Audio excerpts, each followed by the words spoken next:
Sometimes providing power means lending a hand. So Entergy sponsors free tax return assistance and financial education to help our customers take control of their future.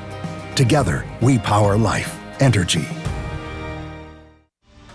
Additional support provided by the Fred B. and Ruth B. Ziegler Foundation and the Ziegler Art Museum located in Jennings City Hall. The museum focuses on emerging Louisiana artists and is an historical and cultural center for Southwest Louisiana. And the Foundation for Excellence in Louisiana Public Broadcasting, with support from viewers like you.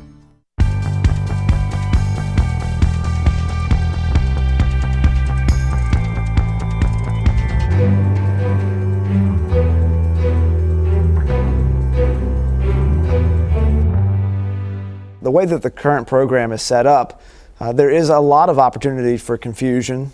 Attracting big business with a tax break we can all live with. Because it becomes a norm and you get addicted to that abuse. A survivor turned advocate on how to end the violence. Pairing them together so that they can encourage and help each other. A math teaching method getting high marks. Hi everyone, I'm Natasha Williams. And I'm Andre Morrow. We're going to have much more on those stories in a moment. But first, I want to take the opportunity to welcome Natasha to our LPB family. We are so glad to have you here. Well, I am glad to be here, Andre.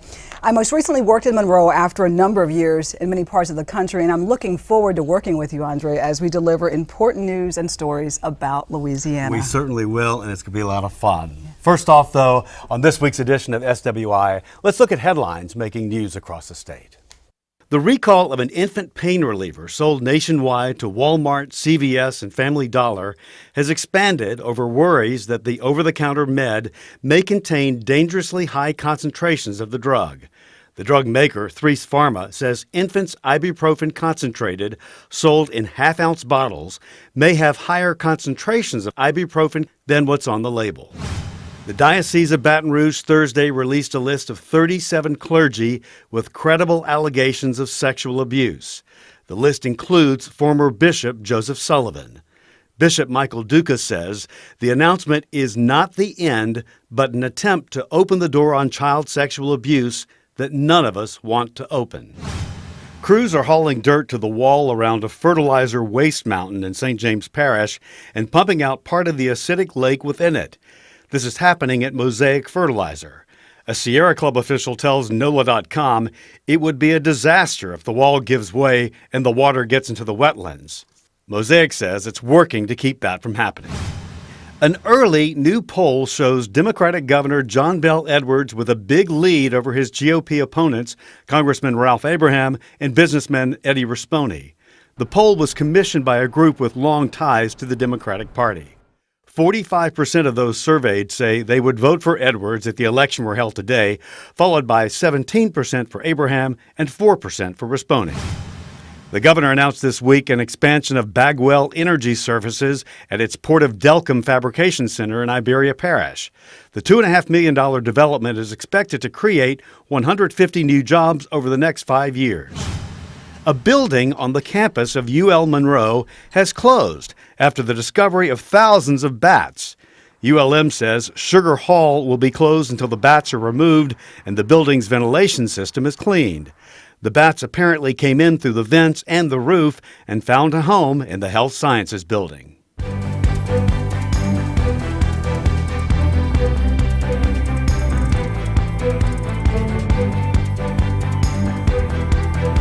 Does Louisiana get enough bang for its buck when it gives big industry property tax exemptions? For decades, there's been debate about the trade-off. Is it worth it for the state to give billions of dollars in tax break to lure major industry? A recent no vote to ExxonMobil has ramped up the conversation, so we sat down with a couple of political leaders to discuss. State Representative Ted James is here with us. Also, Dwight Hudson, EBR Metro Council member. You know, ExxonMobil reacted to this ITEP no vote by the EBR school board by saying there's an uncertainty of business in the capital city. The mayor came back with essentially a pep rally saying, no, we are open for business. No reason why Exxon shouldn't continue expanding because they're saying there's a lot of expansion to come. What is your take on this issue right now and the industrial tax exemption program? Well, I'll tell you, Andre, I really appreciated the mayor's comments and the press conference that she held. I think there was a lot of good things said there, but now we have to back that up with policy. And so I think that's where the problem comes in with ITEP, is that the way that the current program is set up, there is a lot of opportunity for confusion. There's a lot of opportunity for misinformation, and it does create a climate that is not attractive to business. This is a Baton Rouge issue, this particular one, but this is a statewide program, of course. So is it equal for each major city in the state or each place that attracts business? As I hear more about the program from locals like Councilman Hudson here, I know that there are so many different rules, right? The Metro Council has rules, the school board has rules, and I don't know what local sheriffs use to determine if they're going to support these things or not. So there are clearly some safeguards that can be added. My concern is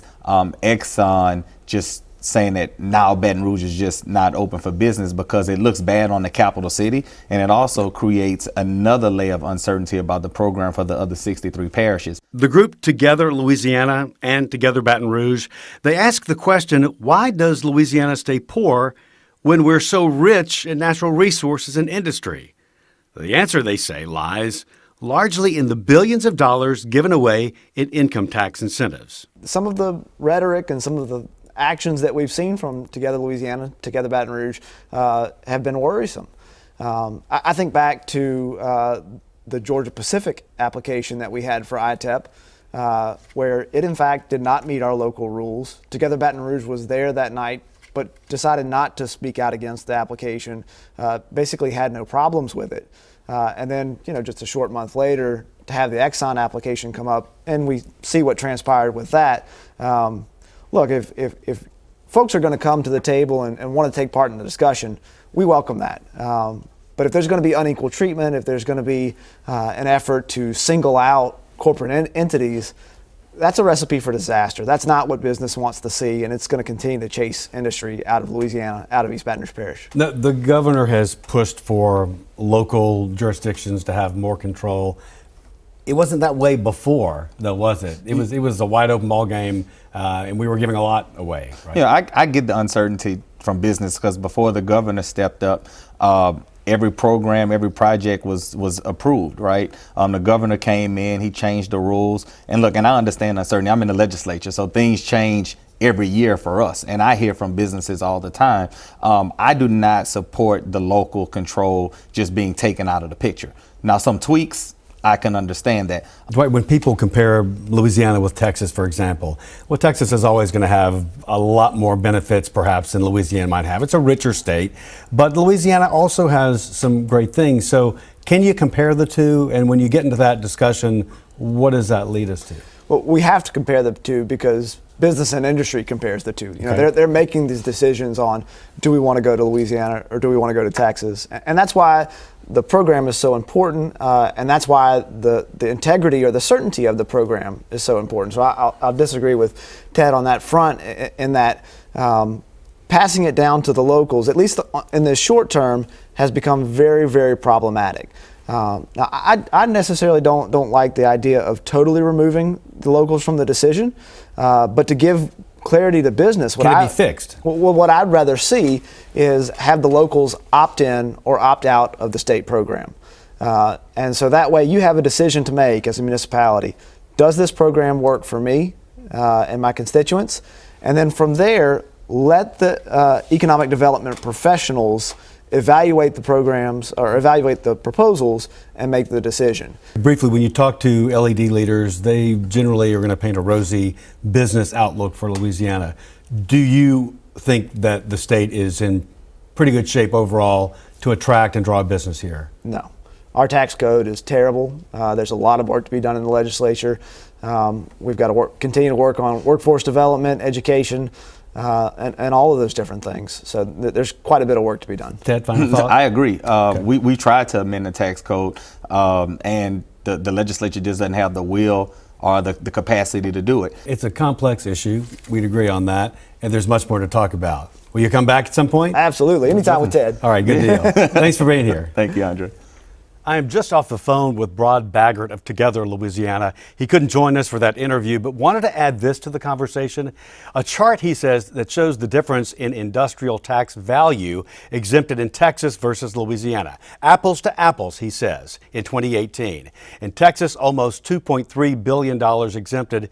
In Louisiana, Baggert says, that number is almost $80.5 billion exempted.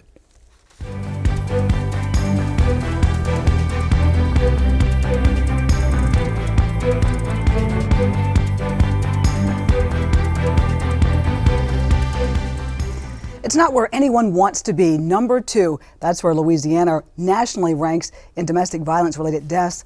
Only Alaska has more, but there are programs, including recently passed legislation, aimed to reduce those numbers. We talk with a domestic violence educator and survivor who's leading the charge. When Monica Alfred talks about domestic violence, it's more than just a speech. You have a unique perspective about this because you're not only an educator, an advocate, but you also are a domestic violence survivor. I'm a child victim of domestic violence mostly because my mom was a victim of domestic violence, and so I watched, me and my brothers watched my mom go through it a lot. And then also I'm a victim of sexual assault as well. Alfred is the community outreach coordinator and educator for the Iris Domestic Violence and Battered Women's Shelter in Baton Rouge. This nearly 40-year-old program helps victims escape abuse and in many cases start the difficult process of rebooting or restructuring their lives, often with children in tow. Some days you're gonna just hate being out of that situation because it becomes a norm and you get addicted to that abuse, and so you have to go through that process of not, of knowing that you don't have to live like that. It's okay to wake up and miss that person. It's okay to wake up and say, I don't want to be here with these people. But you do understand that you're safe, you have peace of mind, and you're healing. Those who get a chance to heal are the lucky ones. A recent study lists Louisiana as second nationally in domestic violence murders. Alaska, the only state with more. We have to get our services out there, awareness out there. Agencies are joining together to try to prevent this from happening, but it's very, very scary. It's happening. We get ladies here constantly, daily, fleeing domestic violence. They're just in that situation, and a lot of times they don't know where to go get help. Help is out there, and after advocating for years, Alfred says, despite Louisiana topping a deadly list, improvements are being made.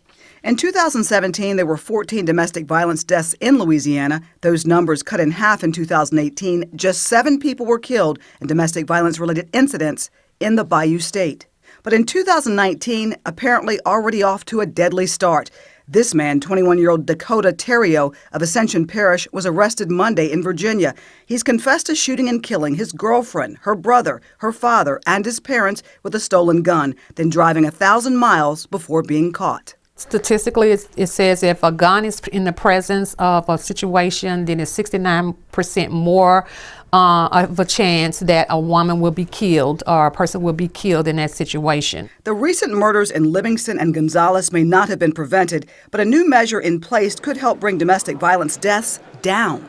It's Bill 231, and it's the transferring of the firearms. So now the sheriff department will, with the judge, when anybody is convicted or charged with abuse or a crime that involves a gun or domestic violence, they're being served a protective order, then they have to transfer their guns. So they have to give up the guns. Alfred says it's a big step in the right direction. It's a way to force them to turn in their firearms and not have the the ability to own a gun, to have a gun.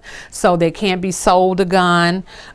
So it's just like more of it was always in place, but it's more now. The law is we got to make it happen. We got to get these guns away from these people. She says guns are a big problem, but education is the key to turning the tide on domestic violence. She says loved ones, neighbors, friends can't turn a blind eye.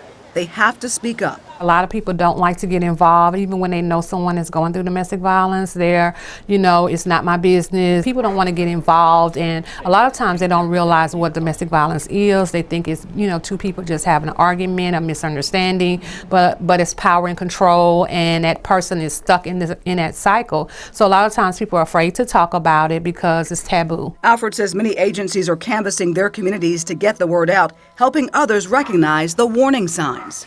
We go out to different agencies, like maybe into the courthouses, in the doctor's offices, mental health professionals, and we train them and talk with them and tell them how to recognize signs if maybe your client or your patient is going through domestic violence, how to bring it out when they're doing their when they're doing their assessments with them. And then we provide literature, we provide, pull tabs, so that person can confidentially get that information and call us.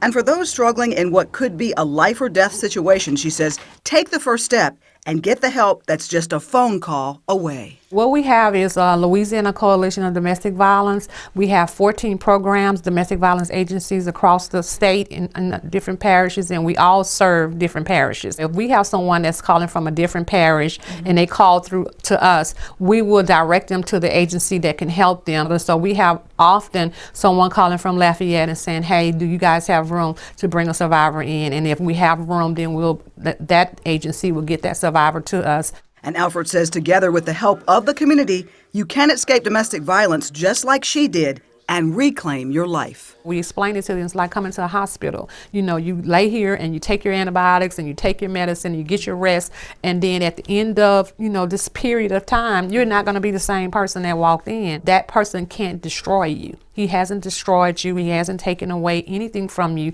You can get it back, And so that's kind of what we do, is say, hey, we're here for you. We're there support for you. We cry with you. We do whatever we have to do, but we let you know that, you can get through this. Now, if you're in an abusive relationship or know someone who is, call their 24-hour statewide crisis hotline. It's 1-888-411-1333.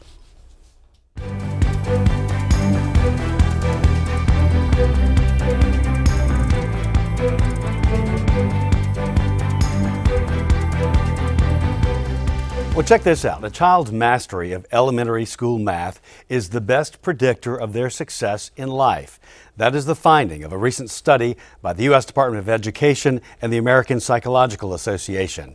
That should make parents in West Feliciana feel good, because the State Department of Education says the math program there is a shining example of what it ought to be. The Milken Educator Award goes to Stephanie Whetstone. The West Feliciana teacher who just last week won the Oscar of Education, the Milken Foundation Award, and the $25,000 prize that goes with it, is one of many parish-wide success stories. What do you notice as soon as you look at that problem, Matthew? Sometimes it's especially hard for kids that struggle in school. They get very defeated in math. So I think as a math teacher, it's just my job to encourage them to go through that productive struggle and realize that they can do the math themselves.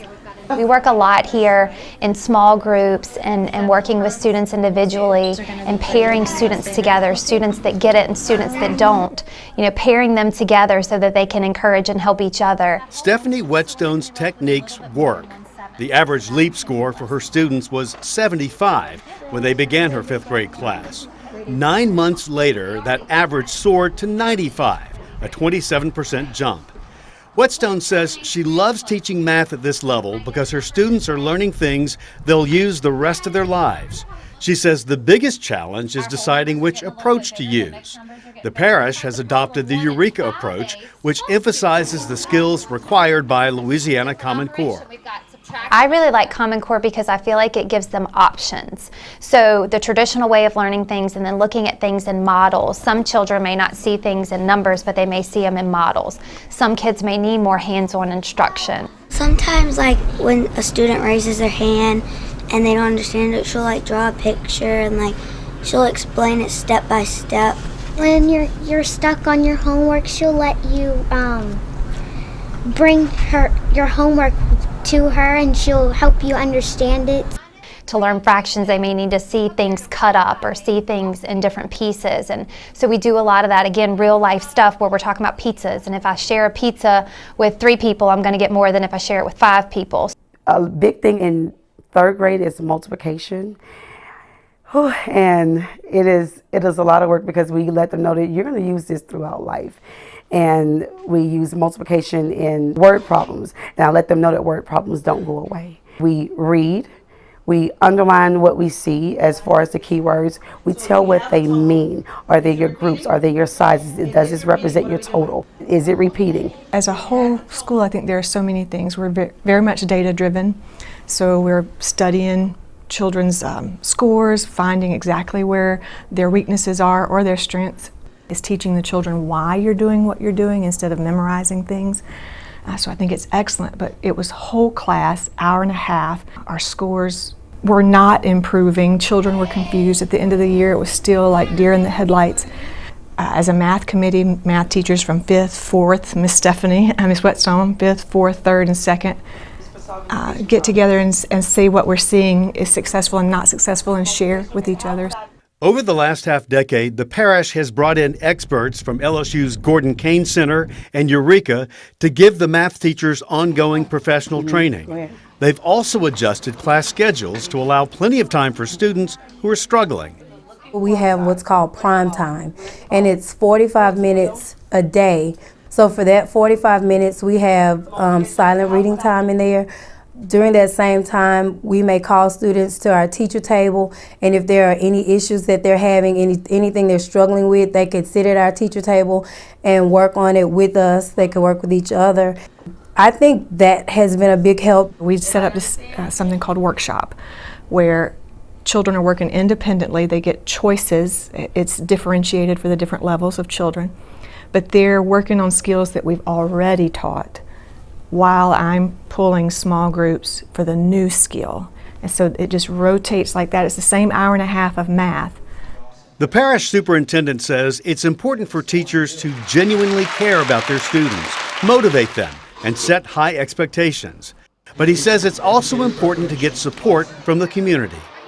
We are the school system of this parish. Every child in this parish comes to school here. And when you have that, you have commitment, you have buy-in from the parents, from community leaders. And so when everyone comes together and says, we've got to make this successful for kids, shows the passion and support, well, special things are going to happen. And another note, the 630 students in the parish's upper elementary program are achieving largely along the same level, regardless of their socioeconomic backgrounds. Great program. Yeah, sure is. Well, February is Black History Month, and there are big events planned throughout the state to honor heroes. Heroes like legendary Grambling football coach Eddie Robinson. Coach Robinson would have celebrated his 100th birthday this month, and there's a bunch of events planned to remember him. Kickoff is Wednesday, February 13th, with a wreath-laying ceremony at 10 o'clock at Grambling Memorial Garden, followed by a birthday convocation at 11 o'clock at the Hobney Assembly Center on campus. So you can check out the Facebook page at Eddie Robinson 100th for all the information. The College Football Hall of Fame in Atlanta is also celebrating college football's all-time 3rd winningest coach. I want the guys who play for us to play in the NFL. But now, if I were in the sciences, I'd be out there trying to get somebody to help put the man in space. This is what it is. Whatever field you're in, you got to work like. When I first got here, practice in the summertime leading up to the fall, we was on the grass at 5:30 in the morning. So you can imagine you got a bunch of young guys who try to stay up all night talking to their buddies, and you going to bed 12, 1 o'clock at night, and you got to be on the football field at 5:30, there's a possibility a lot of people might not wake up. And Coach knew it. So I can see him now, hell, baby, bang, ding, ding, ding, ding, it's time to go. Hell, baby, you be rolling and say, oh, man. And you know what? You had to get up. Because it was a little cliche, you had somebody trying to take your job. I think hero would kind of be understating it. He's the one.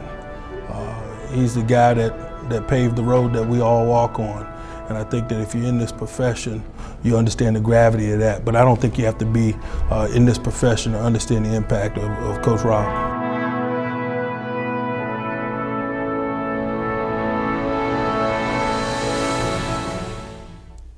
Now, Coach Rob was an LPB Louisiana legend in 1996. LPB has announced this year's Legends to honor the best and the brightest in our state's sons and daughters. They'll be honored at a Legends Awards Gala at the Old State Capitol on May 9th. Yeah, the 2019 Legends are Todd Graves, founder and CEO of Raising Cane's Chicken Fingers; Denise Lewis Patrick, writer and editor of children's books; Roy O. Martin III, president and CFO of Roy O. Martin; Newton Thomas, founder of the Neutron Group; and Rebecca Vizard, international known textile artist. Tickets to the gala are $150. Contact friends at LPB at 225-767-4464 or visit lpb.org/legends. And everyone, that's our show for this week. Remember, you can watch LPB on demand on your phone or tablet with our LPB Anywhere app. The download is free from your app store. You can catch LPB news and public affairs shows as well as other Louisiana programs that you've come to enjoy over the years. And please follow us on Facebook and Twitter and Instagram. For all of us here at Louisiana Public Broadcasting, I'm Andre Morrow with Natasha Williams. Thanks so much for watching. Until next time, that's the state we're in.